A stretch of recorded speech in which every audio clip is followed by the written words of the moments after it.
नमस्कार, मी doctor Praful Bidwe, Chandrika hospital Ravangaon, तालुका दौंड इथून.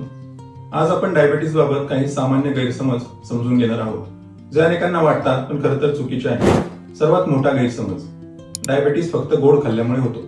नाही, वजन वाढणे, तणाव, अनुवंशिकता आणि शारीरिक निष्क्रियता यासारखी अनेक कारणं त्यामागे असतात.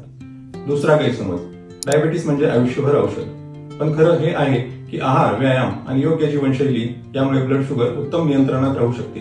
काही रुग्णांची औषधं कमी होतात, काही वेळा बंदही. लोक अजूनही फळांपासून घाबरतात, पण खरं तर योग्य प्रमाणात खाल्लेली फळं जसे की संत्र, पपई आणि सफरचंद शरीरासाठी फायदेशीर असतात. नैसर्गिक साखर, फायबर्स, आवश्यक विटॅमिन्स मिळतात. माझं वजन कमी आहे, मला डायबिटीस होणार नाही, हे चुकीचं आहे. टाईप 2 डायबिटीस कोणालाही होऊ शकतो, अगदी बारीक आणि ऍक्टिव्ह व्यक्तीलाही, जर जेनेटिक रिस्क असेल तर. डायबिटीसचा परिणाम फक्त रक्तातल्या साखरेवर होतो. नाही, साखर नियंत्रणात नसल्यास डोळ्यांवर, मूत्रपिंडांवर आणि नसाधमन्यांवर गंभीर परिणाम होऊ शकतात. म्हणून मित्रांनो, गैरसमजांवर विश्वास न ठेवता योग्य माहिती घ्या आणि तुमचं आरोग्य सुरक्षित ठेवा. अशाच माहितीपूर्ण व्हिडिओसाठी चंद्रिका हॉस्पिटलचं पेज फॉलो करा.